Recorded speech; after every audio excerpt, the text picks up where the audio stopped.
Bueno, pues buenas tardes y muchas gracias por asistir a la presentación de este libro que organiza la Concejalía de Cultura del Ayuntamiento de Abarán.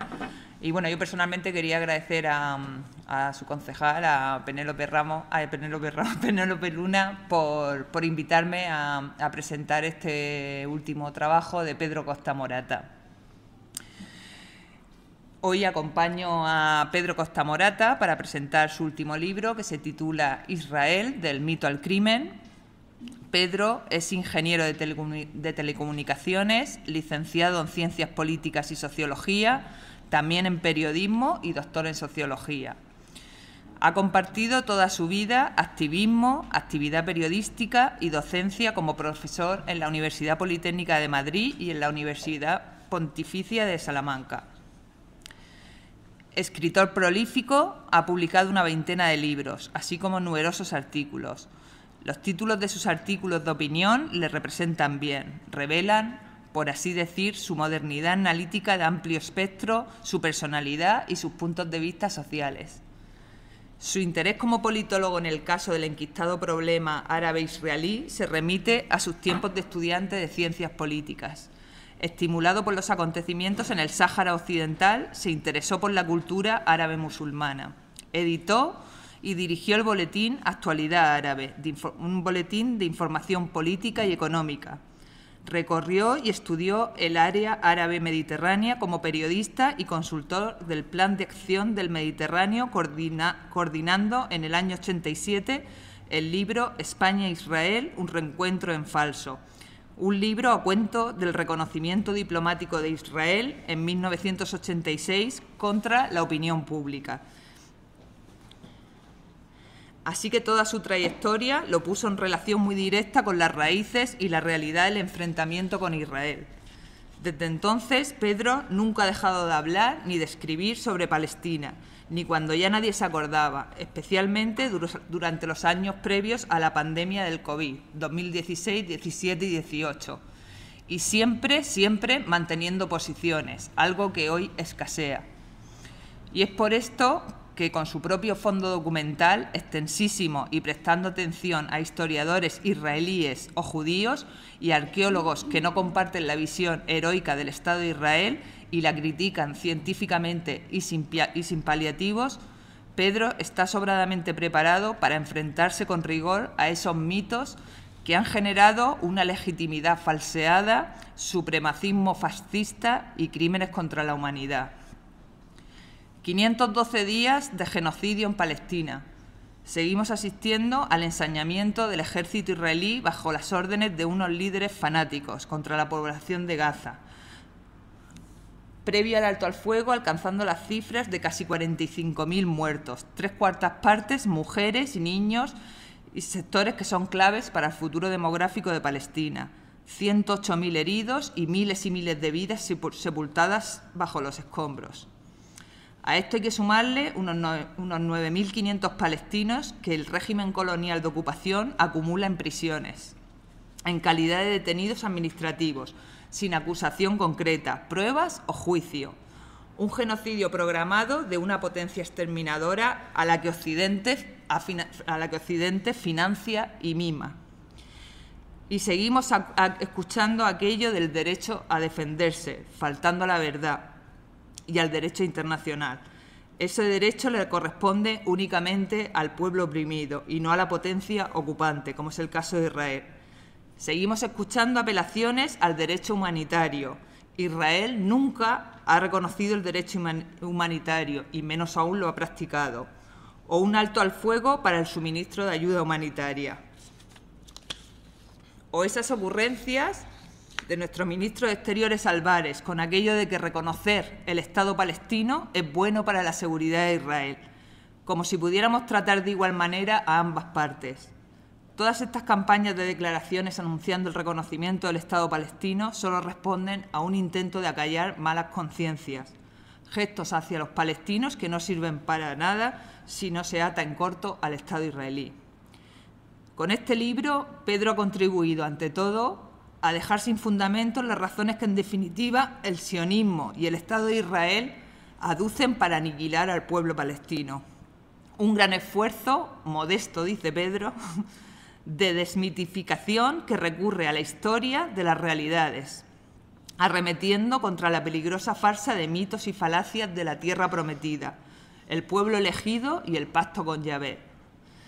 Empieza, claro, este libro por los pretendidos fundamentos bíblicos que justifican, según el sionismo, que esa tierra de Palestina les pertenece porque así lo establece la Biblia, una fantasía sionista.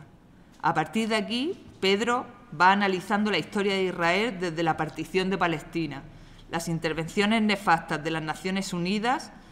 Por eso hay que dudar mucho de que las Naciones Unidas puedan sentirse orgullosas de aquel paso que dieron en el año 1947, dando pie a un Estado militarista, racista, teocrático y fanático, un verdadero cáncer en el Próximo Oriente. Continúa analizando las guerras inevitables porque Israel se enfrenta a todo Oriente Medio y poco a poco acaba enfrentándose al mundo entero, a la humanidad. Avanza el texto con un análisis profundo de las organizaciones palestinas, movimientos de liberación, y acaba el último capítulo que dedica a describir a la sociedad israelí como una sociedad enferma, esquizofrénica, que sabe que nunca podrá vivir en paz, mientras no llega a un acuerdo justo con el pueblo palestino, que ha de pasar por el derecho y por la justicia. Y ya doy paso a Pedro para que ya hable de su libro, que para eso es el autor, y os haga una exposición. Bueno, pues muchas gracias. Gracias, María, por el resumen que has hecho del libro.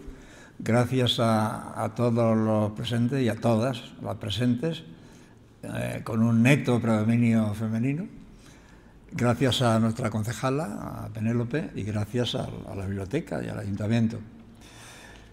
Bueno, pues sobre el Estado de Israel, surgido en 1948, el mejor resumen que se puede hacer, atendiendo a su origen, a su desarrollo, a sus características, es que en realidad todo es mentira, o todo es falso o falseado, en el caso del Estado de Israel y sus precedentes. Cuando un alienado ultramontano y criminal como Netanyahu afirma que esta tierra es nuestra, porque lo dice la Biblia, sin pudor, sin prudencia, no debe caber ninguna duda. Israel es el resultado de una operación político-religiosa fraudulenta desde sus orígenes. El capítulo 1 reviso la Biblia, en efecto, como ha adelantado María, y es el capítulo en el que yo más he disfrutado como católico de formación religiosa, no solamente católico, sino formado en colegios de curas, en un internado, bueno, de Renfe, pero en fin, los profesores eran salesianos. Y por haber estudiado en su día, que era el bachillerato que estudiábamos los de mi generación, que empezamos a los 10 años, la historia sagrada, digamos el equivalente al Nuevo Testamento, en el que lo pasábamos muy bien contemplando las atrocidades del pueblo de Israel cuando pasaba a cuchillo a las diferentes tribus cananeas cuando atravesaron el Jordán para apoderarse de la tierra prometida, y todas aquellas cosas tan vistas con la distancia y con la lógica y con la ciencia, tan increíbles, inaceptables y disparatadas. La Biblia, es decir, el Antiguo Testamento, ¿no? Esos 46 libros que forman el Antiguo Testamento.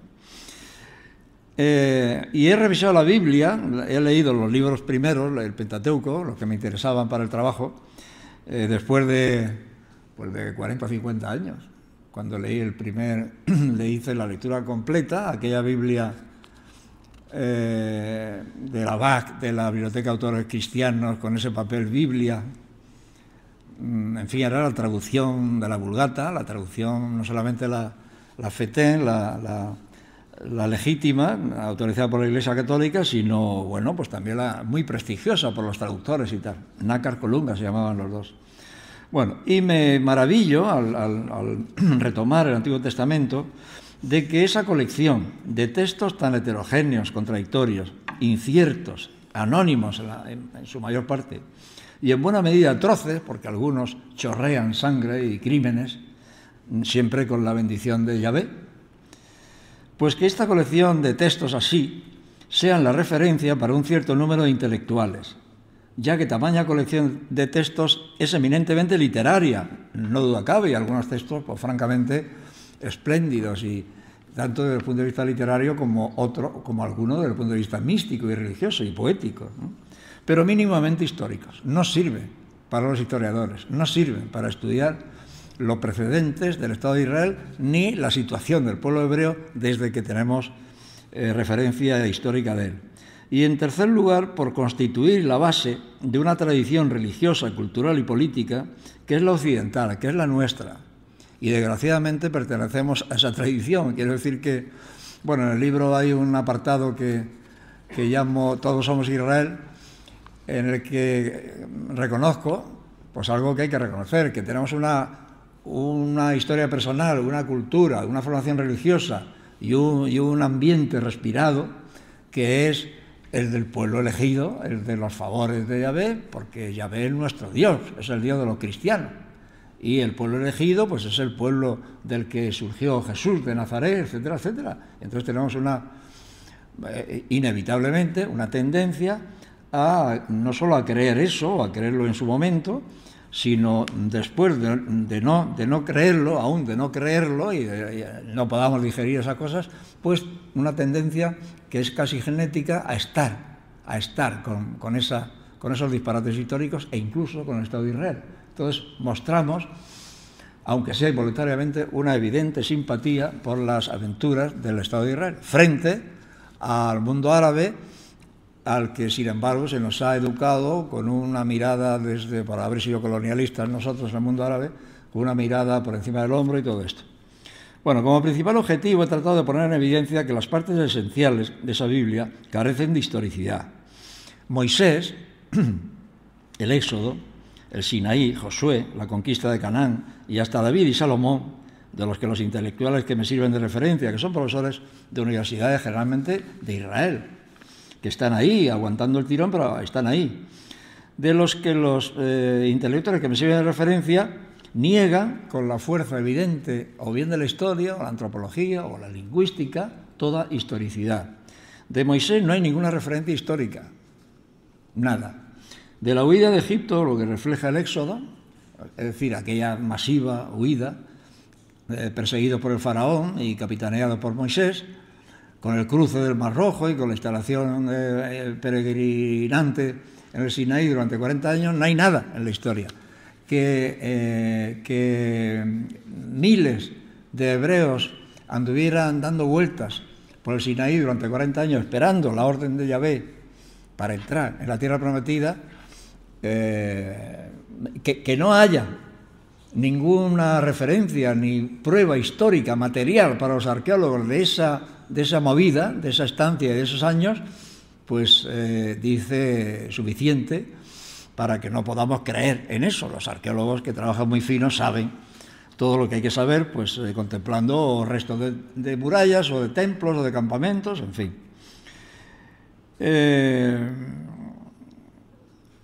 Antes de nada os diré que el Génesis, el Éxodo, los 5 primeros libros del Pentateuco, ¿no?, llamado también la Torá, se escriben, que son los libros de autoría más lejana en el tiempo, se escriben los 5 en el siglo VII a.C.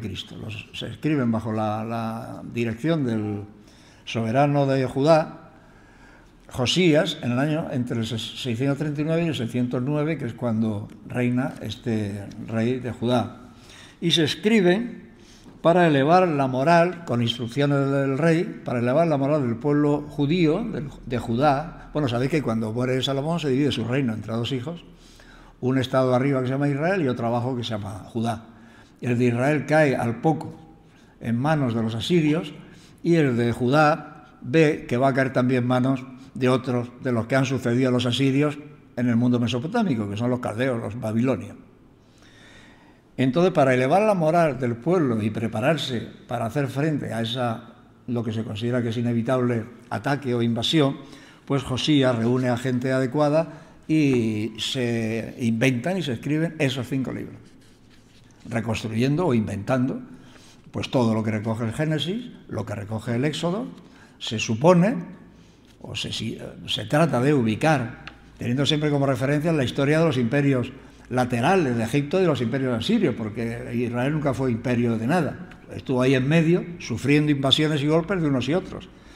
Para remontarnos a alguna prueba material histórica que se refiera a este pueblo hebreo, llamado también pueblo de Israel, pues tenemos que ir al año 1203 o 1213, ahí hay dos fechas que bailan, siglo XIII, final del siglo XIII a.C., para encontrar una referencia en una estela del granito típicamente egipcio, una estela que narra los triunfos del faraón Mereptah. Entonces, entre la lista larga de pueblos que ha vencido en una de sus expediciones o tal, pues figura ese pueblo de Israel. Pero en 1203 no hay más referencias. Y cuando nos enfrentamos con la historicidad de la salida de Egipto, de miles de hebreos huyendo del faraón, para cruzar el Mar Rojo e instalarse en el Sinaí y esperar a entrar en Canaán, hay que, dicen estos historiadores, porque la historia es así, que claro, no cabe en cabeza alguna, ya que todos esos territorios, el Sinaí y la tierra de Canaán, estaban bajo el dominio del faraón. Entonces, ¿a dónde huían? Si no podían escapar del control del faraón, que era el imperio más importante, el imperio medio, eran los tiempos de los Ramsés, el imperio medio del siglo XV, XIV, antes de Cristo. Bueno, y ni siquiera, y cuando entra Josué, cuando por fin recibe, Josué es el heredero de Moisés, de Aarón, que está esperando a saltar el Jordán, y cuando por fin Yahvé le da la orden de pasar, es el libro de Josué, que está fuera del Pentateuco, digamos que es el siguiente, pues entra a lo largo de un periodo de tiempo largo, se supone, combatiendo con los pueblos y reinos que hay allí, reinos de reyazuelos, de poca monta, que salen a oponerse al invasor, claro. Y Josué se dedica a pasar por la espada, dice el texto, a todos, y a colgar, se supone que del palo más alto, o del árbol más alto, a sus reyes y líderes de todos esos reyes. Ese es el libro de Josué, menos mal que es apócrifo, por supuesto, pero también de probable inexistencia histórica, porque es verdaderamente una sucesión de genocidios y de masacres desde de la primera hasta la última página.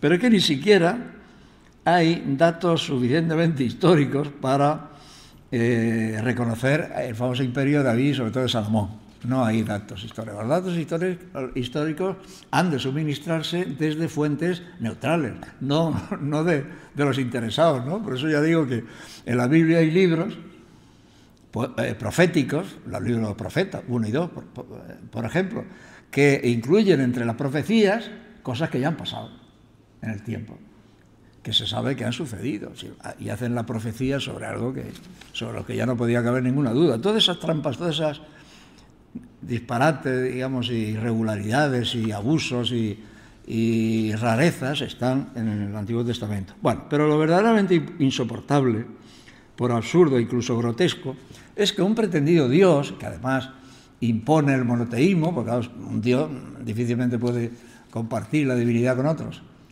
que impone el primer monoteísmo y por lo tanto ha de tenerse, y él mismo se tendría por omnipotente y omnisciente, pero sobre todo justo y equitativo, que se le ocurra seleccionar a un pueblo de entre miles, el pueblo elegido, y le da lo mismo los otros, que son miles, claro, les obsequia con la tierra prometida, que es de otros y está poblada por otros, y establezca con ellos ese pacto eterno de fidelidad. A mí solo me adoraréis y yo os protegeré, etcétera, etcétera, ¿no? Ese pacto. Esos tres disparates, mis queridos amigos, tengo aquí escrito, esto, queridos amigos, no lo puede hacer un Dios como Dios manda, porque la divinidad es una cosa más seria. La teología sí lo señala, y la teología vale también para los ateos. Es decir, la ciencia de los dioses pues tiene que tener su racionalidad y sobre todo su lógica, ¿no? Entonces eso, ¿pero qué Dios es ese? Que actúa de esa forma tan voluntarista y tan injusta, ¿no? Bueno, pues ese es el Yahvé que hemos heredado también los cristianos, ¿no? Ni la inteligencia lo puede consentir. En el capítulo 2, bueno, este es el capítulo que me ha costado redactarlo más, pero porque he leído más cosas y he disfrutado mucho, porque claro, desde los tiempos de Ernest Renan, al final del siglo XIX, que él sobre todo era lingüista, pues ha habido cientos y miles de investigadores, la mayoría de ellos clérigos o creyentes, más protestantes que católicos, desde luego, pero en fin, científicos de todo tipo, ¿no?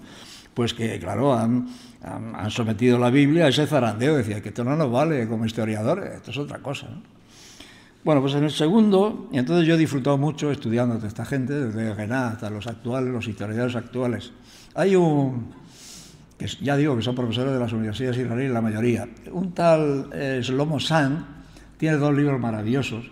Uno se llama nada menos que La invención del pueblo judío y otro se llama La invención de la tierra de Israel, donde descalifica y desmitifica pues todas estas cosas, que son fundamentos para los pretendidos derechos del actual Estado de Israel, ¿no? El pueblo elegido y la tierra prometida. En el capítulo 2, esta misma reflexión desmitificadora la traslado a las bases, digamos, socioteológicas del origen y desarrollo del sionismo, porque el aspecto teológico de esta historia, y no digamos del Estado de Israel, es absolutamente instrumental. Los líderes sionistas actuales del Estado de Israel y los fundadores del sionismo en el siglo XIX son ateos, la mayoría, son políticos, que como la mayoría de los políticos pues no se preocupan de la religión porque no es ese su trabajo, ¿no? Ateos o políticamente laicos, etcétera, ¿no? Sin embargo, echan mano todos, incluyendo a Netanyahu, de la Biblia, como fundamento nada menos de todo esto. Esta tierra es nuestra, dice Netanyahu, porque lo dice la Biblia, cuando masacra a los de Gaza, lo dice la Biblia y la declaración Balfour, de la que hablaremos después. Bueno, así que desmitifico ya el sionismo, porque lo que nos interesa más que la Biblia, que ahí está, y bueno, la hemos estudiado, leído y la hemos aprendido en tiempos maravillosos de nuestra infancia, y bueno, tampoco es cuestión de quemarla, ¿no? Pero es el sionismo lo que sí nos debe de preocupar en este asunto del Estado de Israel. El sionismo es una ideología nacionalista que surge en la segunda parte del siglo XIX, pues a partir de judíos centroeuropeos, del Imperio Austrohúngaro, o de Alemania, o de Rusia, de la Rusia zarista, que surge pues como un nacionalismo de aquella época, es decir, una aspiración de un grupo concretamente étnico, no ideológico, sino más bien étnico, aunque realmente es ideología lo que maneja el sionismo, y decide que necesita una tierra, con el eslogan de que es un pueblo sin tierra y necesita, y ha fijado sus ojos en una tierra sin pueblo, porque para ellos Palestina era una vacuum, una tierra vacía, o sea que había unas poblaciones que o eran escasas o realmente no contaban, y no tenía ningún motivo para oponerse a la colonización que necesitaba y que preveía y que estratégicamente fue enhebrando aquel sionismo como instrumento básico para instalarse en una tierra que no era de ellos y que no había judíos ahí prácticamente. En el último censo de los turcos, porque Palestina hasta la Primera Guerra Mundial es turca, pues habla de es decir, en 1890 o hasta 1900, en esa tierra, administrativamente y políticamente turca, hay un 5% de judíos, digamos, de toda la vida, de aquellos judíos de Judea, aquella Judea que se convirtió en provincia romana durante el Imperio Romano y luego que fue invadida por los musulmanes, en fin, y que se llenó de otra gente. Lógicamente, los judíos que hubieran, pues aunque ellos no sean partidarios de eso, pues se mezclarían, etcétera, ¿no? Pero bueno, un 5%, pero en 1900, en Palestina, pero con un 85% de árabes musulmanes. Y el resto, otro 10% de árabes cristianos. Siempre ha habido, porque ahí nació el cristianismo, pues una minoría cristiana que siempre ha sido muy respetada, que han sido cristianos de Roma, que son los maronitas, o bien los ortodoxos griegos, o bien estas confesiones del Próximo Oriente, que son los caldeos, los armenios, confesiones minoritarias, pero que ahí están. Entonces es un impulso colonial justificado en las necesidades. La justificación inmediata son efectivamente la necesidad de una minoría perseguida, sobre todo en el Imperio zarista, los pogromos que se inician o adquieren en forma ya muy preocupante para esta gente, esta minoría, pues de cientos y de miles de víctimas. Concretamente, lo que destapa muchas cosas, no solamente la primera migración importante a Palestina de judíos rusos del Imperio zarista, sino el impulso ideológico y teórico del sionismo, pues es la muerte del zar Alejandro II, 1861, que genera, le echan la culpa a los judíos, que es una costumbre que tenemos los occidentales cristianos, hay que reconocerlo, genera una primera aliyá, que es un ascenso a Jerusalén, a la tierra prometida, una primera emigración, e impulsa también al fundador ideológico del sionismo, que se llama Theodor Herzl, que nace en Budapest, es un ciudadano del Imperio Austrohúngaro, que escribe en el año 1896, pues el libro básico que todo el mundo tiene que leer para entender el sionismo, porque es muy claro desde el punto de vista programático, estratégico, y es muy claramente racista y nacionalista. Que se llama El Estado Judío, 1896, de Theodor Herzl, del Judenstaat. Él escribe en alemán, porque está en el Imperio Austrohúngaro y su lengua, porque además nace en Budapest, pero luego se instala en Viena. En este tipo, en Herzl, influye también, que trabaja, era abogado, pero lo mandan como periodista, se dedica al periodismo. Una revista de Viena, lo mandan de corresponsal a París, y en París vive el episodio tan trágico y tan miserable de la condena del capitán Dreyfus, del ejército francés, al que se le acusa por ser judío, de connivencia con el ejército o con la potencia prusiana. Son años de extremada tensión después de la guerra franco-prusiana y antes de la Primera Guerra Mundial. Las relaciones entre Francia y Alemania son horribles, ¿no? Entonces, pero los primeros sionistas, y esto es algo pues muy importante que aclara también y que ilustra ese movimiento sionista, que a lo que iba realmente, ¿no? Impulso colonial, por supuesto, pero ¿qué colonia, qué territorio le interesaba, ¿no? Y primero negocian con Inglaterra, Uganda. Inglaterra está dispuesta, con tal de quitarse sus judíos de encima, a regalarle Uganda. Luego, más tarde, hablarán con las autoridades francesas sobre Madagascar. En las discusiones de los sionistas se habla de Patagonia, donde ya hay una importante migración judía europea, igual que en Estados Unidos, en toda América, ¿no? Pero luego, finalmente, dicen, no, nuestra tierra, la tierra prometida, el tirón para nuestra gran operación de instalarnos en la tierra prometida, en Palestina, tiene que ser Palestina. Entonces, el propio Herzl, en el libro ese, lo dice, que él negoció y visitó al sultán turco y le ofreció, a cambio de que les permitiera instalarse en Palestina, pues le ofreció la solución de los problemas. Los sionistas se encargarían de resolver los problemas financieros del Imperio turco, que eran inmensos, pero los sionistas siempre tuvieron numerario suficiente. Bueno, así que la reivindicación sionista de Palestina se basa en una combinación de tres argumentos. Primero, el derecho divino, porque Yahvé es el que se entiende con Abraham, con Isaac, con Jacob, las promesas sucesivas de la tierra prometida. Los derechos históricos, porque han andado en una tierra Canaán, a partir de Canaán, pero os recuerdo que Abraham, que se le sitúa tampoco, si no hay referencia histórica de Moisés, mucho menos de Abraham. Si Moisés lo situamos por aquello de situarlo teniendo en cuenta la época, en el siglo XIII o XIV a.C., pues Abraham hay que llevarlo al siglo XVIII o XIX a.C., ¿no? Pero claro, ninguna referencia histórica. Abraham es un tipo que vive en Ur de Caldea, en el actual Irak, en el Irak del sur, al sur de Babilonia y de Bagdad, a la orilla cerquita del Éufrates. Y entonces su Dios, que en ese momento todavía no se llama Yahvé, porque estamos hablando de pueblos que tienen numerosos dioses, también los hebreos de ese momento, y en fin, el Próximo Oriente es un mundo muy fecundo y muy luminoso desde el punto de vista religioso, y es el politeísmo, evidentemente, el que rige, el que funciona ahí. Entonces recibe la orden de trasladarse con su familia ampliamente ampliada, es decir, su tribu, sus parientes, sus ganados, tal, pues a la tierra de Harran. La tierra de Harran ahora es Turquía, pero entonces era también parte de la Mesopotamia, de aquellos imperios que hubiera.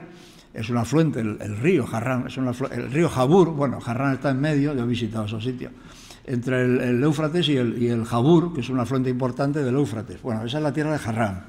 Y entonces se traslada allí está un montón de tiempo, hasta que recibe otra instrucción de Yahvé para que se trasladen a Egipto. De eso tampoco hay nada de histórico, pero bueno, se traslada a Egipto porque luego salen de Egipto. Entonces, pues bueno, son promesas y son textos de los que no hay nada.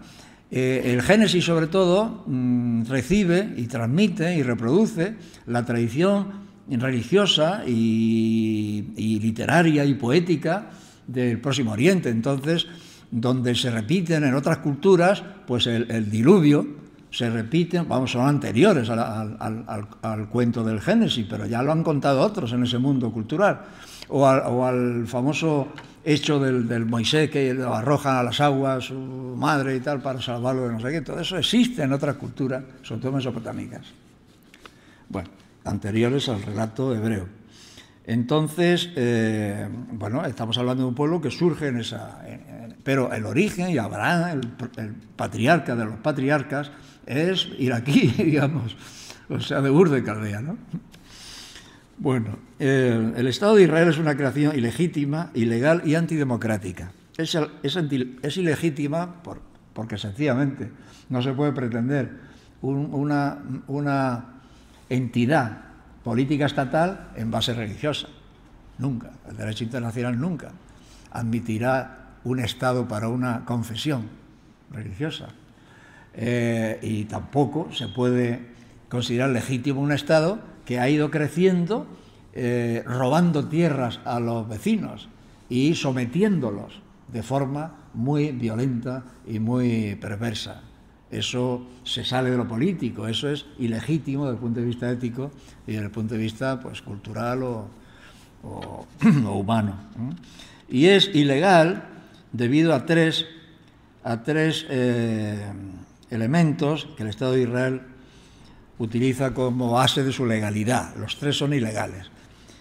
Empiezo por la declaración Balfour, que Netanyahu la suele citar cuando dice que este Estado, esta tierra es nuestra, porque lo dice la Biblia, y la declaración Balfour, que es una declaración, una carta que escribe y dirige el ministro de Asuntos Exteriores del momento británico, Lord Balfour, que antes ha sido primer ministro y ha sido antisemita. Pero bueno, en el año 17, en noviembre o diciembre, pues escribe una carta en la que anuncia la voluntad de Su Majestad Británica de conceder un hogar judío a los judíos europeos en Palestina. Y eso lo hace, ese hogar judío y esa Palestina, en ese momento es turca, todavía no es británica. O sea, que regala, anuncia una cosa que no es de ellos. Y se la dirige a otro Lord Rothschild, que solamente, que tiene como título de legitimación, pues que es el hombre más rico de Inglaterra, pero no representa a nadie, porque no existe ninguna entidad, ni siquiera a las asociaciones sionistas de Inglaterra, sencillamente un hombre rico y un lord. Y claro, regalan o anuncian el regalo de una tierra que no es de ellos, ni de los británicos, ni de los Rothschild, ni nada. O sea, hay tres, los analistas, aquí recuerdo sobre todo a Roberto Mesa, que fue profesor mío de Relaciones Internacionales, que le dio muchas vueltas a esto y lo publicó 1000 veces diciendo que son tres disparates, que no pueden entrar en derecho internacional. Lo hace una potencia, la primera potencia del mundo en ese momento, pues porque la potencia hace lo que le da la gana y se ríen del derecho, de todos los derechos, pero no es derecho internacional, no es nada, eso no vale, ¿no? En segundo lugar, bueno, cuando los sionistas tienen muy claro que para conseguir la tierra prometida, pues necesitan cambiar esa composición demográfica o étnica, que si solo hay 5% de judíos y nunca van a poder tener una organización estatal propia. Y por eso juegan con, Ben Gurión lo dirá después, que es el creador verdaderamente ya en el año 48 del Estado de Israel, dirá, es que con una minoría no judía superior al 15% no podemos pretender nunca ser un Estado. Entonces, los sionistas desde ese mismo momento de finales del siglo XIX, pues definen la estrategia de una emigración masiva de judíos europeos a esa Palestina turca, que ha tenido siempre cierta emigración, pues de gente, de judíos de todo el mundo, fundamentalmente de Europa, pues que querían volver a esa tierra prometida, generalmente por motivos religiosos, pero claro, a partir de este momento, de que el sionismo entra en acción, pues la colonización es masiva y los palestinos que están ahí, que son 1,5 millones de gente, pues dice, esto está muy mal, esto no es lo de los judíos con los que nos llevamos muy bien desde siempre, sino que esto es una estrategia que persigue acabar echándonos. Entonces, claro, se genera una violencia que llega a ser pues muy, muy dura Y en ese momento, claro, es que la guerra mundial efectivamente la han ganado las potencias occidentales y la ha perdido Turquía. Entonces, ese territorio se lo administran todo el Oriente Próximo, Gran Bretaña y Francia. Palestina se la queda Gran Bretaña. Y cuando acaba la guerra se hacen las conversaciones de paz de París, se crea la Sociedad de Naciones para que no hubiera más guerras en el mundo, y la Sociedad de Naciones crea, pues, para esos territorios turcos, antiguamente turcos, un régimen de mandatos para distribuir, se los apropian las potencias que mandan en esa Sociedad de Naciones, que son Gran Bretaña y Francia, y entonces se atribuyen esos territorios turcos, se los reparten entre ellos, ¿no? Imponiendo a la Sociedad de Naciones por el régimen de mandato, es decir, que se les atribuye esos territorios con un sistema, se les dice esto es un mandato o protectorado que la potencia tiene obligación de desarrollar social, política, económicamente, para que sean independientes en su día, ¿no? Y efectivamente eso se hace o lo logran, pues estamos hablando de 5 estados nuevos, lo logran como estados independientes, pues Líbano, Siria, Irak y Jordania, pero a Palestina no se le da esa oportunidad, porque en ese estatuto de protectorado, de mandato, bajo tutela británica, pues se vuelve a hablar del hogar judío. Ese territorio está destinado al hogar judío, entonces, que es la segunda ilegalidad, eso no se puede hacer, porque no eran judíos los que había allí. Entonces, nadie puede transformar un país metiendo gente ajena. Eso tampoco lo puede digerir el derecho internacional, así de claro, ¿no? Pero una potencia imperial como Gran Bretaña en el momento, pues lo hace y trata de cumplirlo. Bueno, el caso es que se organiza se levantan los palestinos contra los sionistas, contra las colonias, los kibbutz, todo esto, y eso se hace cada vez más serio, más peligroso y más sangriento, sobre todo en los años 30 ya. Hay lo que se llama la Gran Revuelta Árabe de 1936-39, en fin, que ya los propios británicos se asustan del lío en que se han metido. Hay muchos informes de la Sociedad de Naciones y de Estados Unidos, las potencias, sobre la situación, porque claro, era sangrienta y muy horrorosa. Y claro, la mayoría de esos informes, esos libros blancos que se van redactando, pues dicen que claro, aquí hay un pueblo que está siendo ocupado y expulsado de sus tierras porque viene una gente con poder financiero y los están echando, entonces claro, se subleva. Pero los británicos, en lugar de dar marcha atrás, porque habían hecho esa promesa y porque estaban por la labor de crear ahí una entidad fiel, una entidad manipulable, judía, en el camino de la India, era un territorio estratégico para ellos, pues hacen la gran comedia de decir, como no se entienden, judíos y palestinos, nos vamos, que se entiendan ellos. Lo que hicimos nosotros con el Sáhara pronto hará 50 años, ahí queda eso.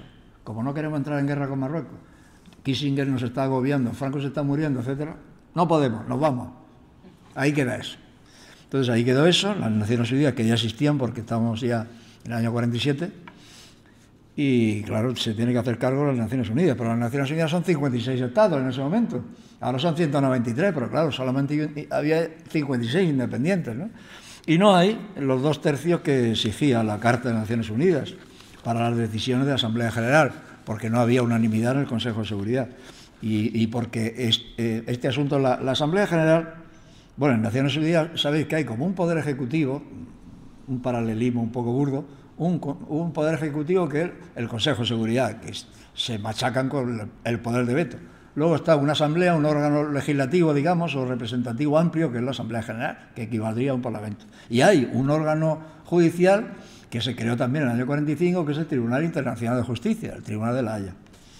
Bueno, entonces las competencias de la Asamblea General, según la Carta, el artículo 18.2 dice que la Asamblea General decidirá por 2/3, por una mayoría cualificada, la admisión, la suspensión y la expulsión de un Estado miembro, pero no la partición. Sin embargo, procede a la partición de Palestina, pues porque no se entendían, decían ellos, y porque además, aún así, tuvieron que votar entre 2 opciones, o 2 estados porque no se entendía, o un Estado unificado con 2 comunidades, y que viviera más o menos, que se entendiera, y siempre y en cualquier caso Jerusalén como capital internacionalizada, capital por motivos religiosos, pero precisamente por eso y por su significación histórica y religiosa, con presencia en las Naciones Unidas. Todo eso, como sabéis, no se ha cumplido nada, ¿no? Bueno, entonces se fueron los británicos y la misma noche que se fueron los británicos, pues el Estado de Israel se declaró independiente, Estado de Israel, un nuevo Estado.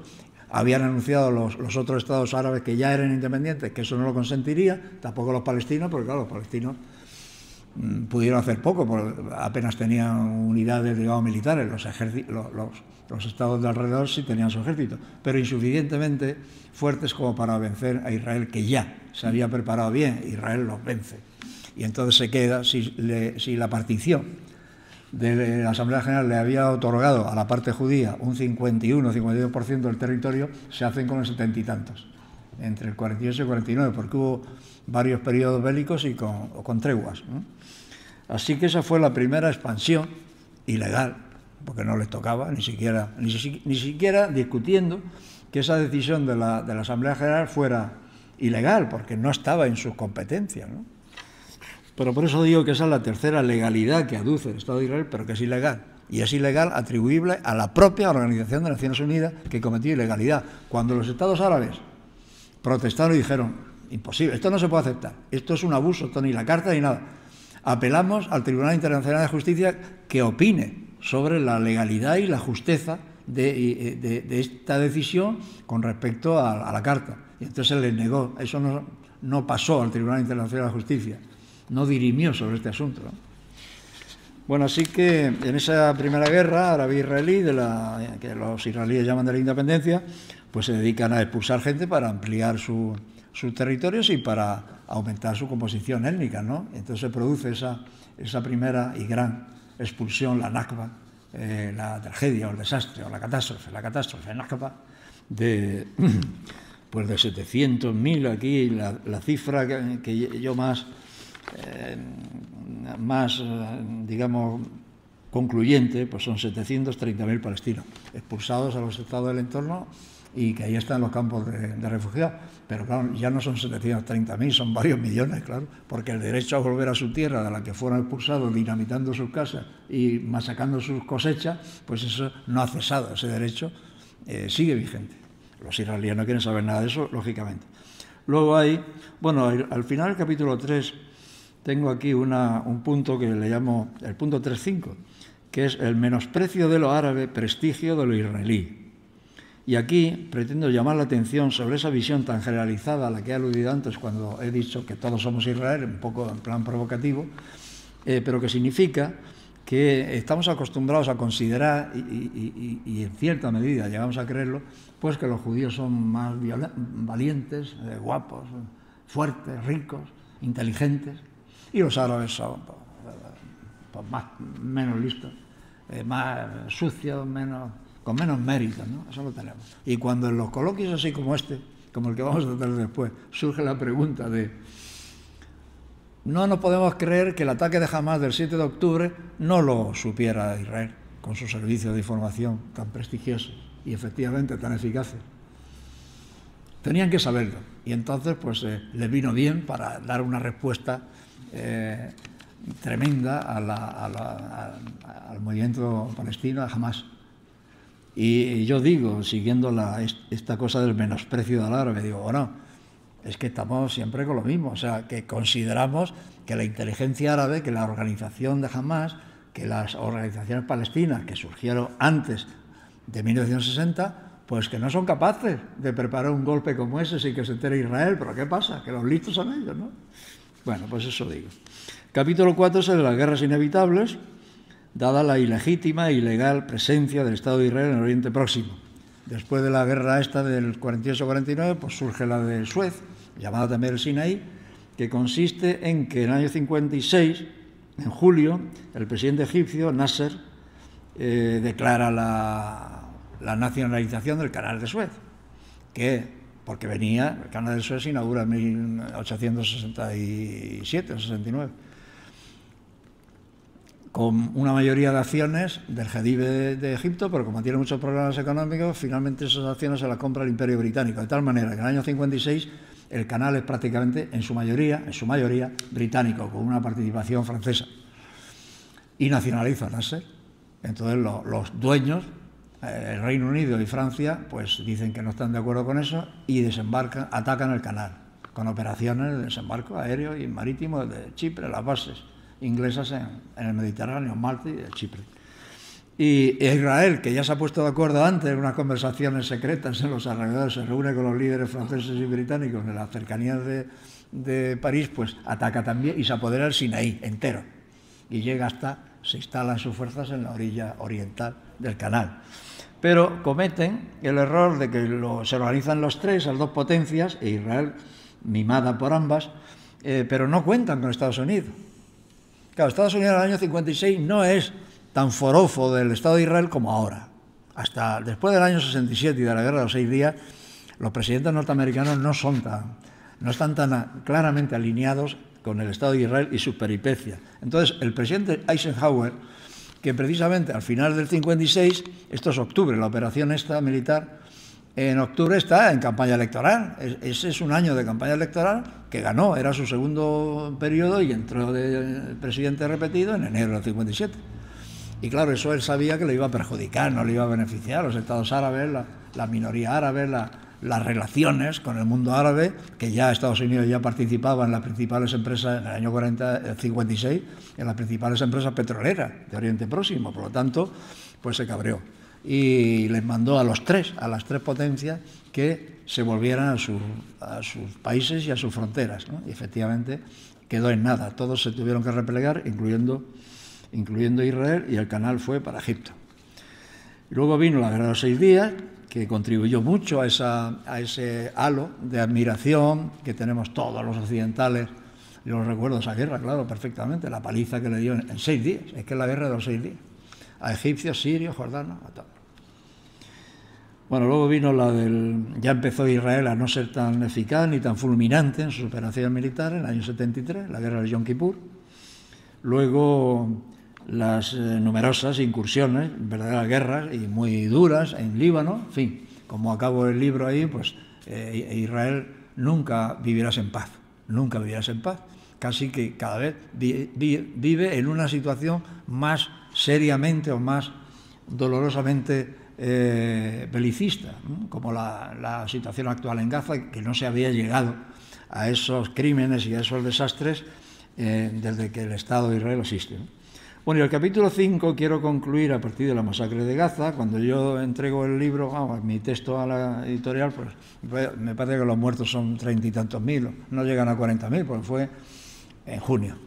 Pero bueno, la guerra con los estados vecinos, pues la tensión con Irán ya estaba en sus momentos malos, las amenazas al Líbano, es decir, a Hezbollah, y las amenazas, bueno, y la pelea con los Houthi de Yemen, en fin.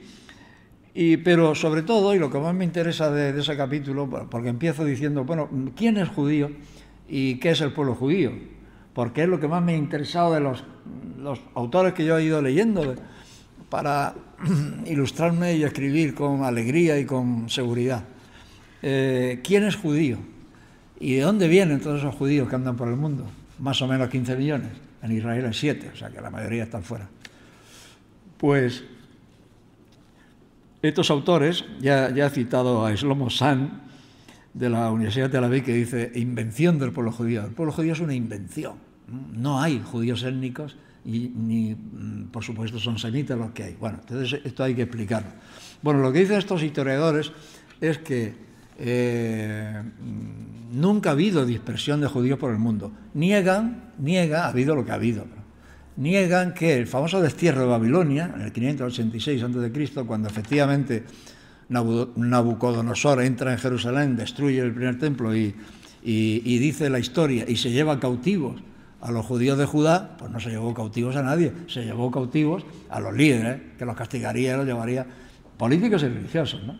Pero al pueblo judío no se lo llevó. Es decir, que los judíos del Irak actual, como los judíos del Irán, que entonces era el imperio persa, de la actualidad y a lo largo de la historia, son iraquíes o persas, que alguien los convirtió al judaísmo. Pero no son judíos de Judea que se hayan trasladado ahí, porque el judaísmo, como todos los monoteísmos, todos, el islam y el cristiano, han sido proselitistas, quieren extender su religión única y verdadera a todo el mundo. Eso no lo pueden aguantar los monoteístas, claro. Y ese ha sido el caso de Israel, aunque también los sionistas dicen que no, que los judíos de todo el mundo tienen su origen y su ADN viene de los judíos de la Judea última, cuando el Imperio Romano la machacó en el año 70, 71 después de Cristo, ¿no? O con la sublevación posterior del año 130 después de Cristo. Bueno, entonces no, fue un proselitismo que empieza, ese proselitismo en el siglo II, primero antes de Cristo. Hay un gran movimiento de conversión, misioneros judíos, de conversión a los que se dejaban, por Egipto, por la costa norte, los cirenaica, lo que ahora es Libia, Túnez, Marruecos, Argelia, y se convirtieron los judíos. Luego el imperio, en el entorno del Imperio Romano, a las dos orillas del Mediterráneo, pues se extienden las colonias, los grupos judíos, en España especialmente, a esos grupos se les llama sefardíes, pero también pues en Francia y en Sicilia, las islas, y en Malta, y en Grecia, y en los Balcanes, en fin. Y entonces aducen como prueba de esta realidad, de que surgieron, de que había judíos, que en algunos casos constituyeron estados, y en algunos casos muy importantes, pero judíos, estados judíos de religión, dispersos por ahí, muy lejos de Palestina o de Judea, ¿no? Entonces se habla de 4 estados, yo hablo de 3, luego he descubierto un cuarto más antiguo que todos estos, que es un estado judío del siglo I que surge en el actual Kurdistán, al norte de Irak, ¿no? De religión judía. Luego en el libro hablo del siguiente muy interesante, el estado de Himyar, que surge en el siglo I al IV, antes del Islam, en la esquina sur-occidental de la península arábiga, el actual Yemen, que se convirtieron pues por los caravaneros, los comerciantes, lo que sea. Mahoma habla, que él era comerciante, habla de ese movimiento, de todas las tribus, todas las religiones que pululaban por ahí, sobre todo pues en lugares de caravaneros y en los lugares de comercio de la península arábiga. Y de ahí, dicen los autores, goteó el judaísmo a la orilla africana, desde el Yemen, donde también se instaló la cultura y la religión judía, pues en la actual Etiopía, o Sudán, o Somalia. Y de ahí viene que aparecieran aquellos negros, falasas se llaman, negros judíos, en Etiopía y en Sudán, que aparecieron en el año 74-75, que fue el año de aquella hambruna que la televisión nos mostraba las fotos de los niños hambrientos y tal igual. Entonces aparecen estos negros de raza negra que dicen somos judíos. Y el Estado de Israel, sin hacer ninguna prueba, ni genética ni nada, pues claro que sí, venga para acá. Y se organiza un puente aéreo para 40, 50.000 judíos falasas. ¿Y cómo es que son judíos y negros? Pues claro, pues porque fueron judaizados en su momento, pero serán etíopes o sudaneses, pero no son judíos de Judea, ni palestinos, ni nada de eso, ¿no? Eso se relaciona a los historiadores, en plan anecdótico aluden al famoso asunto de la reina de Saba, porque Saba era un reino maravilloso, Marib se llama, en el Yemen actual, y la reina de Saba, pues como tantos soberanos de esa región del Próximo Oriente, pues rendían pleitesía a Salomón, que era el rey más poderoso, dicen las historias, que no era verdad, pero bueno, porque ese estado, ese imperio salomónico del siglo X o XI, porque él muere más o menos en el año 1000 antes de Cristo, era como Extremadura más Ciudad Real o Salamanca, o sea, ese era el imperio de Salomón. Bueno, entonces debido a los amores de Salomón y la reina Saba, que fue la que visitó al magnífico rey, pues surgieron los falasas africanos, lo que implica que la reina Saba sería negrita, lo cual, si era yemení, sería árabe, ¿no? Bueno, estas cosas, ¿no? Es decir, que no pueden ser judíos de Judea si son negros, ¿sí o no? Pues claro que no. Luego hay otro estado muy interesante porque se hizo famoso con una reina maravillosa, valiente, inteligente, militar y religiosamente y políticamente, la reina Cajina, que fue una reina de un reino que se hizo judío en el norte de África, concretamente en las montañas de la Kabilia, en la actual Argelia, ¿no? Y que militarmente aguantó y religiosamente aguantó el empuje, en el siglo VII, del Islam. El Islam empieza con Con la muerte de Mahoma se extiende, bueno, pues el siglo VII, ¿no? A España llega en el 711, pero todo el siglo VII y es de expansión al norte, al sur, al este y al oeste. El Islam es un fenómeno absolutamente no repetido en la historia, una expansión fulminante, eficacísima y por todos los horizontes. Bueno, y se crea ahí un reino, pues que es judío, de bereberes, claro.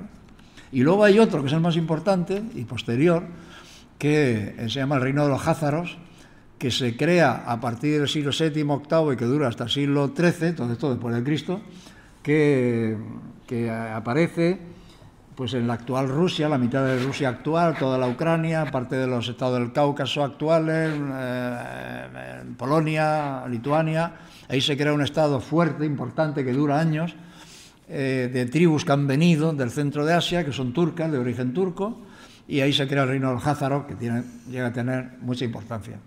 Se crea una lengua, bueno, se convierten al Islam, esto al judaísmo, más o menos se cita la fecha de 740 después de Cristo, por misioneros que vienen del sur, de judíos que vienen pues, de Palestina o de los grandes centros judíos que ya existen en el mundo mediterráneo, como puede ser Alejandría o Antioquía en la actual Turquía, o las colonias judías de la Magna Grecia, digamos, de la costa de Turquía, o de la propia Grecia, o de los Balcanes, en fin, se convierten al judaísmo. Se crea la cultura yidis, la lengua yidis, que es en su mayoría una lengua alemana, con muchos elementos eslavos, y ahí pues, y esos son los que el imperio de los zares los tienen muy sometidos, le dice que no se puede salir de allí, pero de ahí, de un estado, o sea, de una zona de 1,5 millones de kilómetros cuadrados, 3 veces España. Pero bueno, quiere decir que ese estado que se convierte al judaísmo, desaparece el estado, también por otras tribus que vienen del centro de Asia, que son los mongoles, que llegan hasta Hungría, o sea que una vez más el centro de Asia pues nos enviaba esas tribus nómadas que necesitaban expansionarse o buscarse la vida o tal, y entonces desaparece el estado házaro en el siglo XIII, pero claro, los házaros se quedan ahí. Y en el siglo XIII ya existe el imperio de los zares, bueno, de los zares, más o menos el imperio, ya hay zares, claro, el imperio ruso. Y ahí se crea lo fundamental del mundo judío, religioso y cultural, pero no étnico, son de origen turco, mezclados con los eslavos y con los germánicos o lo que sea de la Europa oriental y central, que son los que alimentan todas las migraciones cuando los pogromos las matanzas de los zares, y por la emigración inevitable, ¿no?, hacia la Europa central, Alemania, Austria, y luego occidental, también Francia, los Países Bajos y todo esto, y luego la emigración a América. Pero son estos, vienen del reino házaro, es decir, que no son judíos. Por eso dice Shlomo Sad, no hay pueblo judío, no hay semitas. O sea, ellos no son semitas son los que son semitas, por ejemplo, todos los árabes. Esos sí son semitas. Cuando empezó la guerra esta, del 7 de octubre, el país, en las viñetas estas que dibuja el Roto, pues apareció una del Roto, con dos tipos, un judío y un palestino, que decía, entonces el judío señala al palestino y le dice, antisemita, y el palestino le mira al otro y dice, polaco. Nosotros somos los semitas, no vosotros. Vosotros no sois ni semitas ni judíos. Bueno, y os leo, bueno, tendría que decir que efectivamente María ha aludido a ello. El derecho a defenderse, cuando se ataca a Israel, enseguida dice que nos defendemos, tenemos derecho a defendernos, pero esos palos que dan de represalia siempre, tremenda, absolutamente desproporcionados, ¿no? Pero claro, el derecho a defenderse es de los que son invadidos, sometidos y humillados, no de los que invaden o someten y humillan, que eso es así. Ellos no les asiste al Estado de Israel el derecho a defenderse, porque es una potencia colonial, que se constituyeron por migración, llegada masiva de colonos europeos, judíos europeos, ¿no? A las fuerzas, al movimiento de liberación palestino, sí, le asiste ese derecho, en derecho internacional, naturalmente. Si eres invadido, tienes que defenderte. Y aquí añado lo de que Hamás no es un grupo terrorista. El movimiento, que lo utilizamos con una frivolidad palmosa, el movimiento de liberación palestina, llamado de resistencia desde el primer día de los tiempos de Arafat, de Al-Fatah, que aparecen en 1960 más o menos. Luego los otros movimientos, los otros líderes, más radicales unos, menos radicales otros, de Habash, el doctor Habash, de Jawatme, el Frente de Liberación de Palestina, el Frente Popular de Liberación de Palestina, todo aquello es el movimiento de liberación, de resistencia, que en su momento pues era, y el del actual momento es Hamas. Es decir, que es la tradición de movimientos de liberación anticolonial. Naturalmente recurren a la violencia. ¿Cuándo se ha expulsado o cuándo se ha podido combatir a una potencia colonial que ocupa un territorio que no es suyo, que es nuestro, sin violencia? Pues eso no se ha dado el caso. Bueno, a veces me dice alguien, India. Digo, bueno, vamos a ver la no violencia de Gandhi, porque si paras un país y tal y cual introduce para los ferrocarriles, para las instituciones, introduces un grado de desastre que puede ser superior a una violencia sangrienta, ¿no? Pero bueno, el caso es que la experiencia de los movimientos de liberación de África, los de las colonias portuguesas, pues el Mau Mau de Kenia, el FLN argelino, pues todos esos son movimientos violentos de guerras durísimas, pero el terror, la dureza y la verdadera potencia dañina es de las potencias, no de los movimientos de liberación, que siempre son más débiles, ¿no? Entonces el terrorismo, claro, los estados coloniales siempre a los que se oponen los tachan de terroristas, eso también es de libro, de tradición, ¿no? Pero claro, esos terroristas luego resulta que son presidentes y ministros del nuevo estado, cuando sea el caso de las colonias, ¿no? Bueno, y acabo para documentar el origen házaro, en definitiva, o eslavo o germánico de aquello que generó la principal masa de judíos en el mundo, del Estado házaro, pues os digo cómo se llamaban y cómo se llaman los líderes del Estado de Israel, empezando por el inventor del sionismo, el Theodor Herzl, el que escribe el Estado judío. Theodor Herzl se llama Herzl, es un judío de Budapest, pero su nombre es alemán, Herzl, ¿no? En montaña. El primer ministro, el que pasa por creador del Estado de Israel, David Ben Gurión, venía también de Plons, la Polonia rusa, y se llamaba Grün, verde, en alemán. Esa era su familia, venía de la Polonia rusa, pero de cultura alemana, ¿no? Chaim Weizmann, que fue el primer presidente del Estado de Israel, el presidente ni pincha ni corta, pero bueno, siempre buscan a un tipo de prestigio. Weizmann era un grandísimo químico que vivía en Inglaterra, profesor en Manchester, y que estuvo a punto de ser el premio Nobel de Química, ¿no? Bueno, pues se llamaba Weizmann, que es alemán, Weizmann, y venía de Bielorrusia. Los siguientes primeros ministros a Ben Gurión, los continuadores, Moshe Sharet, que venía de Ucrania, se llama Chertok. Levi Eskol, que venía de Ucrania también, se llamaba Skolnik, no Skol. Golda Meir, que os acordáis de ella, primera ministra, se llamaba Meyer, pero Meyer por su esposo. Mayer es alemán. Pero ella, su familia era Mavovich, porque venía de Kiev, ella nació en Kiev, de Ucrania.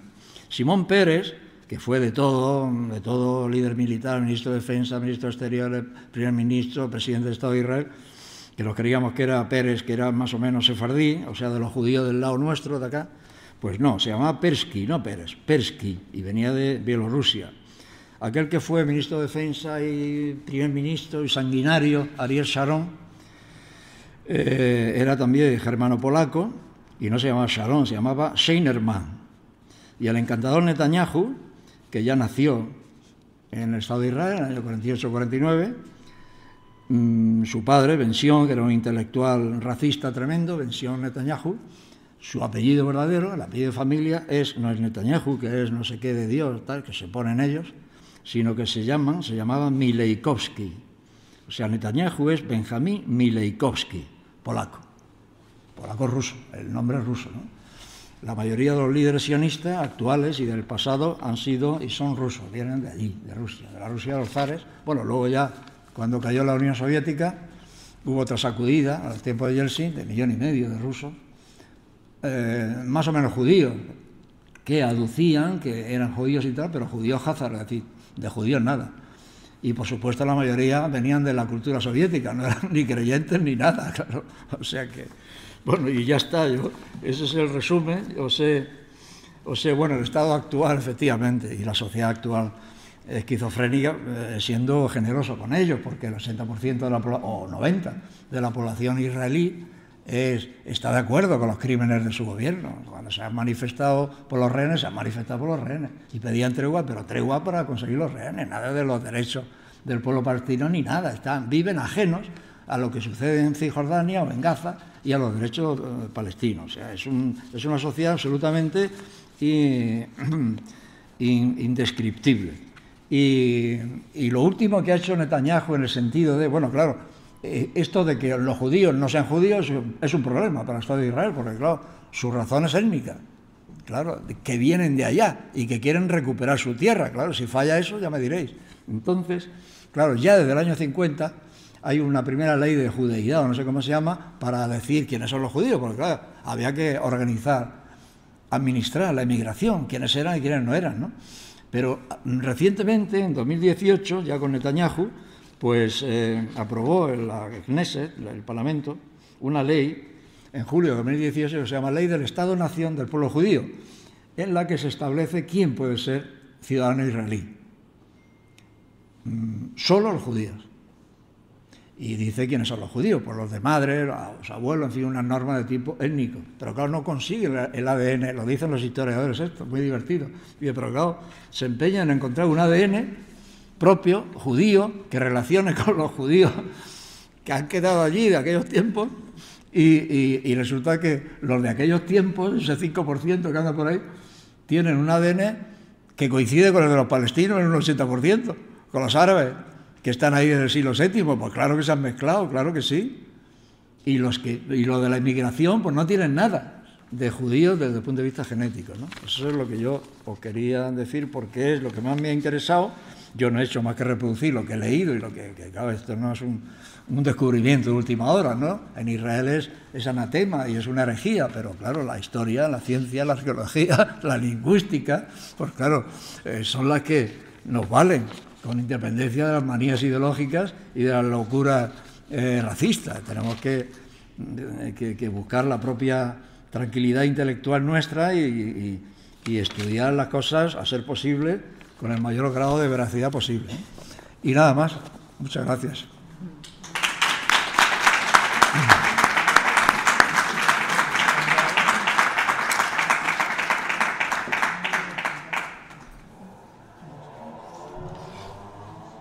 Un turno de palabra o un algo. Claro. Yo quisiera preguntar una cosa. Dada la situación geopolítica actual que estamos viviendo en este momento con Israel y Palestina, ¿qué va a ser de Cisjordania? En ese sentido, ¿se invadirá Cisjordania también? ¿Israel se quedará con todo el territorio? ¿Por qué no se hace una mitad en el mapa, hablando así claramente, y Cisjordania y Palestina por un otro lado, Israel por el otro? ¿Cómo se ve para el futuro? Bueno, sobre el futuro, yo he estudiado hasta hoy. Yo sobre el futuro, pues claro, no me ha convenido elucubrar ni me tocaba hacer eso. En fin, he tratado de explicar cómo hemos llegado a esto, ¿no? Pero bueno, tú planteas así brevemente, has planteado 2 o 3 cosas. Ya has visto que todavía no había cumplido la tregua en Gaza y ya han empezado a atacar Cisjordania y ya se han instalado en el noroeste, en la zona de Jenin. El objetivo del Estado de Israel es ocupar toda la antigua Palestina, toda. Y eso lo han ido haciendo en sucesivas guerras. Ya he contado el intento del Sinaí, pero luego el Sinaí cayó con la guerra de los 6 días. Y bueno, luego tuvieron en la guerra del 73, tuvieron que devolverlo a Egipto a cambio del Tratado de Paz, es decir, de neutralizar ese enemigo que era el más importante, Egipto, desde el punto de vista militar y político. Pero el objetivo del Estado de Israel es ocupar territorios, pero no quedarse con la gente, porque no quiere que esos árabes sean ciudadanos israelíes, ¿no? Ya hay un 20%, ya hay 1 millón y pico, casi 2 millones de israelíes árabes que se organizan y tienen sus partidos y tal, tienen derechos políticos, pero no tienen derechos civiles. O sea, es una minoría machacada. pero están ahí porque quedaron ahí, porque no se les puede eliminar. Pero claro, los de Cisjordania, que son 3 millones y pico, y los de Gaza, que son 2 millones y pico, esos no quieren absorber el territorio y darles una solución a esa gente. Solución, claro, que sería el pasaporte israelí. Y eso no están dispuestos a hacer. La estrategia étnica del Estado de Israel es limpieza étnica. Es expulsar gente, que es lo más fácil, lo que aclara el panorama y el territorio. Claro. Es limpieza étnica, y la limpieza étnica tiene dos formas de la estrategia. Tiene dos formas de expresarse. Dando patadas, como hicieron en el año 48, echando a la gente porque le dinamitaban sus casas, la Nakba, o eliminándolo físicamente, como están haciendo en Gaza. El caso es aclarar territorios y tal y cual. En Gaza, pues, ¿qué van a hacer? ¿Cómo ya los estados de alrededor, que tienen todos campamentos de refugiados muy populosos, pues no quieren más ni pueden atender a más refugiados, ¿no? Entonces, bueno, en el caso de Gaza ha surgido la locura del loco de la vida, que es el Trump, que quiere hacer ahí no sé qué y expulsar a 2 millones, da lo mismo. O sea, tenemos ahí un tipo que... Bueno, pero Cisjordania, que son más... claro, lo que... Cisjordania son... O sea, Israel no ha anexionado Cisjordania, la ocupa militarmente como resultado de la guerra que hicieron ellos, de los 6 días. Y lo mismo Gaza, es una ocupación, pero no es anexión, de tal manera que una anexión administrativa política tiene inmediatamente un estatuto. Hay que decir, entonces, ¿qué son? ¿Viajeros? ¿Residentes provisionales o ciudadanos? Claro, en eso no quiere entrar Israel, por eso prefiere expulsar o aniquilar. Pero el asunto, la última parte de lo que ha planteado, es el Estado palestino, el famoso Estado palestino, que se plantea como solución a todo esto. Claro, el Estado palestino no es el que había decidido Naciones Unidas, que era la mitad más o menos, sino el 51 o el 49% de la Palestina turca, que luego en esa guerra los israelíes cambiaron la frontera y hicieron lo que les dio la gana, ¿no? Ya no es eso, sino que es 5.000 kilómetros cuadrados en Palestina, en Cisjordania y el municipio de Águilas, 350 kilómetros cuadrados Gaza, con 2.200.000, ¿no? Hacer un Estado con eso, que es lo que quiere Pedro Sánchez y los líderes europeos y tal, un Estado con esas dos cosas que ni siquiera tienen continuidad territorial y que además tienen el ejército israelí dentro, porque lo tienen, con los acuerdos de Oslo el ejército puede entrar y de hecho, y donde no puede, según los acuerdos, entra cuando le da la gana en Cisjordania, porque es el apartheid, son zonas A, B y C, y en Gaza entran cuando le dan la gana y todavía están ahí. La tregua no ha hecho que se vayan, ¿no? Eso no es un Estado, eso es la última humillación al pueblo palestino. Entonces, yo ahí propongo, eso sí, me atrevo a hacerlo, ¿no? Digo, no, es un Estado único, que sea Palestina, como se ha llamado tantos siglos, con 2 comunidades, o 2 naciones, o 2 comunidades autónomas, digamos. Pero un Estado único, con la solución de Jerusalén que se le dé, y claro, con mucha intervención internacional. Pero claro, ni Israel quiere hablar de eso, ni las organizaciones internacionales, fundamentalmente Naciones Unidas, está por la labor. Pero se trataría de ir hacia atrás y de tratar de hacer justicia contra las injusticias que se han cometido, sobre todo desde el año 47. Por supuesto, las injusticias vienen de más atrás, concretamente de la Declaración Balfour, famosa, aquella del año 17, pero sobre todo de la partición, digamos, legal. Porque claro, dices que somos un Estado que ha sido creado por Naciones Unidas. Solamente hay 2 estados creados en el mundo por Naciones Unidas, nosotros y el Timor Timor, ¿os acordáis? Se hizo la mitad de una isla invadida por Indonesia en su día, ¿no? Primero por Holanda y luego por Indonesia. Entonces eso sería, pero claro, es volver atrás y el Estado de Israel es muy, vamos, que es un Estado, es un dolor de cabeza para la humanidad y no tiene parangón. Así como el nazismo, que se parece mucho a este Estado, el nazismo duró 12 años, con todos los horrores que aportó a la humanidad el nazismo, pero claro, funcionó de 1933 a 1945, pero el Estado de Israel ahora tiene 80 años, pero toda la movida de la colonización desde la Primera Guerra Mundial, 100 años. De modo que esto es algo que no tiene precedente. ¿Y futuro? Pues no, todo va peor, porque no hay las grandes potencias, ni siquiera Rusia se mueve, que ya tiene sus problemas, y no le pilla bien. La Unión Soviética sí tenía un papel mucho más activo y protegía claramente a Arafat y a la OLP, es decir, a las organizaciones palestinas. Y de hecho, la URSS, que fue muy forofa en el momento de la partición de Palestina, tan forofa de la partición como Estados Unidos, claro, luego se arrepintió, porque tenía sus intereses, quería instalarse en el Oriente Próximo, en fin, cosa de las grandes potencias. Pero luego, después de los 6 días, de la guerra de los 6 días, ya rompió las relaciones, que se han restablecido con Yeltsin, y luego, después de tantos años, ¿no? Se arrepintieron. Bueno, pero no está en condiciones dentro de las potencias, y China está muy lejos. China no se siente afectada por los problemas de Oriente Medio, como no sean los negocios comerciales o las empresas, en fin, los negocios, digamos, de tipo comercial o de tipo mixto, en fin.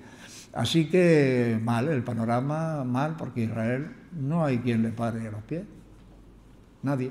Bueno, le quieren parar los pies, jamás, claro, el Hezbollah, que es un grupo que se creó durante la primera invasión del Líbano por Israel, en 1982, los hutíes de Yemen, que son los únicos que le echan una mano a esto, con sus cohetes y sus cosas, e Irán.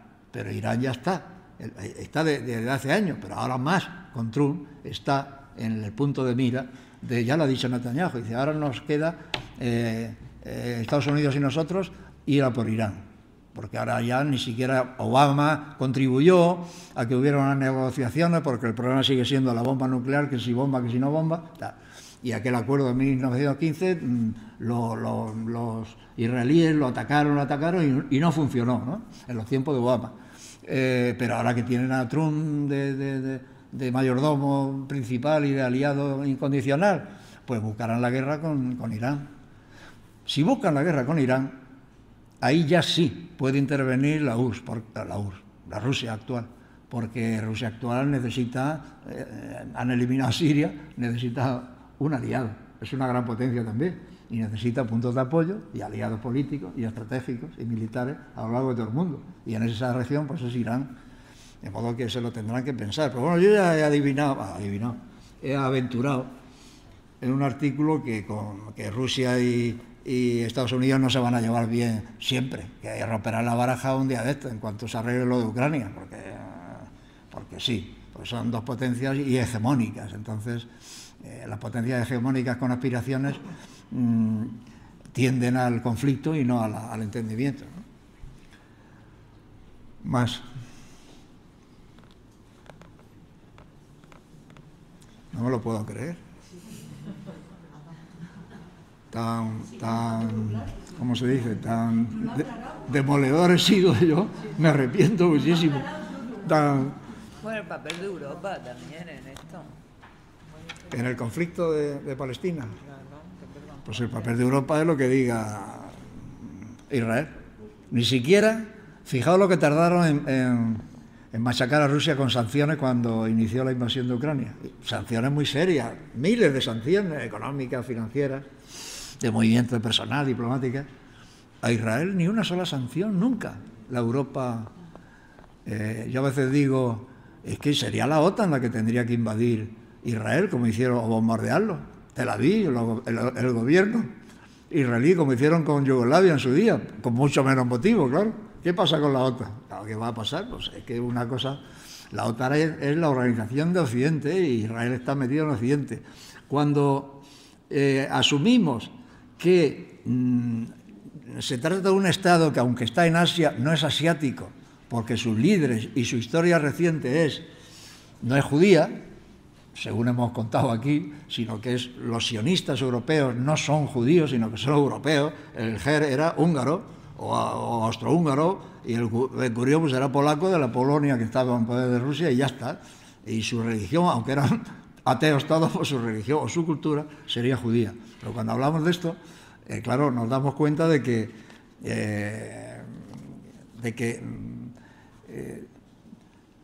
Israel estará en Asia. Pero claro, todos sabemos que no es Asia, todos sabemos que son europeos, todos sabemos que su cultura es occidental. Y todos sabemos que cuando mandan a una judía a cantar en Eurovisión, pero bueno, ¿qué pasa? o al Maccabi a jugar baloncesto. Maccabi son los macabeos, os lo recuerdo, del reino de los macabeos del siglo II a.C. ¿Qué pasa? O sea, esto es un favor que le hacemos. ¿Por qué? Si son asiáticos. No, pero es que todos reconocemos que no son asiáticos, son europeos. Y la que va a cantar este año, pues es europea. Será judía, pues no sé, pues, habrá que ver el apellido antes de cambiárselo, ¿no? Pues será alemana o polaca. Aunque haya nacido en Israel, ¿no? Será ciudadana israelí, pero de etnia europea, ¿no? Y así nos hacemos la trampa nosotros mismos y soportamos esa excrecencia, esa excepción, ese dolor de cabeza que dura tanto de ese Estado que dice tener su base en la Biblia, pero bueno, y nos lo creemos todo, estamos encantados de que sea el pueblo elegido. Pues eso ni política, ni moralmente, ni éticamente puede encajar en una inteligencia adecuadamente amueblada, ¿no? Pero nos lo comemos con patatas. El Borrell. Le tengo una manía al pobre Borrell. Borrell es el que dice, Israel tiene derecho a defenderse. Eso sí, con proporcionalidad, que su respuesta sea proporcional. Pero, tío, ¿alguna vez ha sido proporcional Israel en su historia? Si ha sido demoledor siempre, porque está Yahvé con él y funciona con el ojo por ojo y diente por diente. Es que eso, pero qué chorrada es esa, ¿no? Os recuerdo que Borrell, de joven e intrépido, pues estuvo en un kibutz en Israel, de jovencito, y se vino ya con la cosa de la heroicidad de los kibutz y tal. Luego se casó con una judía, que no sé si la conocía allí o cuando estudiaba en Estados Unidos, y sus dos hijos pues son judíos, y la madre es judía, son judíos. A este respecto os recuerdo que Marx, nuestro Carlos Marx, que era alemán, pero judío, porque su madre era judía, pues tiene una obra, porque él vio esto clarísimamente, uno de sus primeros trabajos, en el año 44, que tenía 26 años. Y dio un librito, o sea, Volver a la cuestión judía, porque ha habido un judío, un socialista, que encomia, que le llama la cuestión judía, y describe la cuestión judía pues como, efectivamente, una minoría a la que hay que hacerle justicia y buscarle un país, una tierra. Y Marx dice, ¿pero estáis locos o qué? Una religión no puede aspirar a eso porque es una locura. Y los judíos no pueden constituirse en nacionalismo, en una nación. Claro, él aplicaba sus criterios políticos. Lo fundamental de un movimiento político, como era el sionismo, es pues la equidad, el derecho de los trabajadores, los no sé qué, claro, así lo veía Marx, que son las aspiraciones esenciales de la humanidad, pero no un territorio tan complicado y una pretensión como nacionalismo. Los judíos, una religión no tiene por qué, no se puede aceptar que se constituya en una entidad o en un poder nacionalista, y mucho menos en un Estado colonial o en un Estado territorial, en una entidad territorial. Él lo tenía así de claro y critica que los judíos, pues yo soy judío y estoy absolutamente en contra de eso, decía Marx, ¿no? Porque no se trata de eso, los judíos no tienen ningún derecho a constituirse en nación. Es un asunto religioso o es un asunto cultural, cada uno que lo vea, pero ahí debe de quedar la cosa. Entonces los judíos alemanes somos alemanes y los polacos pues polacos, porque siempre ha habido esa pugna, digamos, teórica de los asimilacionistas y los nacionalistas en el mundo judío. Los asimilacionistas dicen, yo me dejo asimilar entre la gente que me rodee, donde yo he nacido. Entonces yo soy alemán porque he nacido en Alemania. Porque si digo que no soy alemán y que soy no sé qué, judío raro, pues creo un problema de inasimilación, de tirria y de que nunca nos van a tomar en serio ni nos van a considerar como ciudadanos alemanes, porque decimos que no, que somos judíos, que andamos pensando en Palestina. Entonces el asimilacionismo es decir, es que somos alemanes. Lo de menos es a quién adoramos o qué pasa con nuestra cultura y nuestros ritos, ¿no? Y lo otro es el nacionalismo, es decir, no, nosotros somos pues judíos de la Judá, de la tribu de Judá y necesitamos una tierra y vamos a por ella. Esas dos corrientes han existido siempre, y en las organizaciones judías, concretamente las norteamericanas, las que constituyen el lobby con más o menos fervor, el lobby judío en Estados Unidos, pues hay muchos movimientos de estos que están en desacuerdo con Israel y con la política israelí.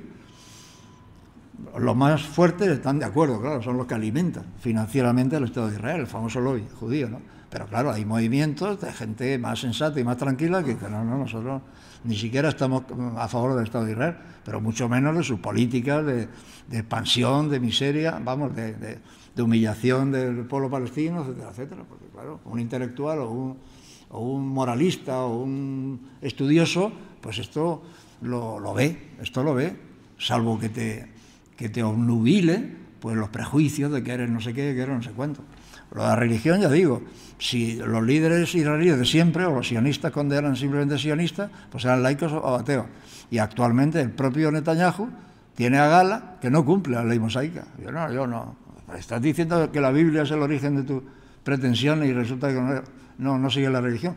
Y hablando de la cultura como nexo, tan importante como la religión y lo que puede definir la etnia judía, decimos etnia no solamente apelando al ADN, a la cuestión genética, sino a un grupo social determinado, ¿no? Decimos la etnia de los vendedores de no sé qué, o la etnia de los comerciantes todos esos son etnias, es decir, grupos humanos más o menos definidos. Bueno, culturalmente cuesta mucho asimilar o establecer similitudes entre los judíos de Marrakech o de Tetuán, donde siempre ha habido muchos, o de Madrid, con los judíos de Kiev o los de Teherán.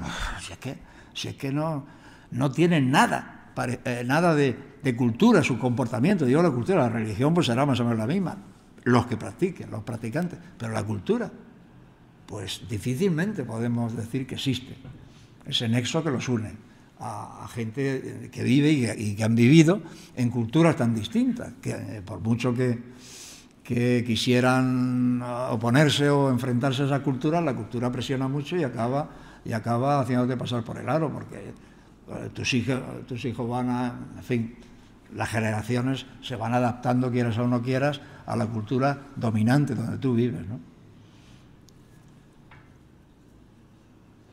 Pero Pedro, según el planteamiento que ha hecho, en la guerra que hay ahora mismo, hace ya un montón de tiempo, eso no se va a terminar nunca, ¿no? ¿Que no qué? Que no va a acabar nunca esa guerra. No, nunca vivirás en paz, Estado de Israel. Ese es el final. Nunca vivirás en paz, porque no quieres vivir en paz, no quieres ceder. Y también por la capacidad del pueblo palestino de resistencia. También. Y claro, y el pueblo palestino, ya he dicho antes qué tipo de apoyos tiene, pues unos apoyos que claro no se puede comparar a un movimiento de liberación armado, aunque sea armado, a un Estado que es una potencia bélica, tal. Y los otros apoyos internacionales, digamos, incluyendo el del Líbano, pues son apoyos de países distintos, ajenos, y que entonces están abandonados, dejados de la mano de Dios. Y Israel aprieta, bueno, ha visto el cielo abierto con la operación de Gaza y simultáneamente aprieta pero es que aprieta de una forma muy eficaz, es decir, ocupa territorios y mete a miles de colonos. En Cisjordania hay casi 1 millón ya de colonos en territorios que eran palestinos. Pues ahora son colonos judíos que se meten ahí y que tienen toda la protección del ejército y abusan y cometen crímenes, son además muy violentos, pertenecen a una organización, el Enus Egujin, que son fascistas, perdidos, racistas, de la peor ralea de gente. Esos colonos, vamos, la organización que los protege, que los impulsa y que organiza la colonia. Y así la Cisjordania está organizada así, A, B y C. Hay unas zonas A, desde los acuerdos de Oslo del 93-94. Hay unas zonas A que son de control total palestino. Total, menos la seguridad exterior. Porque la seguridad interior sí lo hacen los palestinos. La B es territorios palestinos, pero con la seguridad interior y las relaciones y las no sé qué, no sé cuánto, son israelíes. Y la zona C, que es Israel. Pero claro, Israel se mete donde quiere su ejército, ¿no? Y además ha tejido una red de intercomunicación entre las zonas israelíes y las colonias, y los lugares palestinos se quedan sin interconexión. Tienen que pasar por unos controles que a veces Yo cuando he llevado este libro, que llevo desde septiembre paseándolo por España, y siempre hay algún palestino, a veces se ha organizado el acto con algún profesor que ha venido de allí o tal y cual, y algo lo cuenta y dice, es que yo he solicitado ver a mi madre que está a 10 kilómetros y todavía no me han dado el permiso, y llevo meses. Pues porque hay un control y hay unas restricciones, y si se cabrean que hay un atentado o algo y tal, pues entonces lo dejan, lo cortan todo y se acaba la historia, ¿no? Así está Cisjordania, es decir, que efectivamente es un planteamiento de apartheid, de bantustanes, de zonas indígenas, pero sin conexión entre ellas, y rodeadas de los colonos blancos, en este caso israelíes. En Sudáfrica pues eran los africanos, ¿no?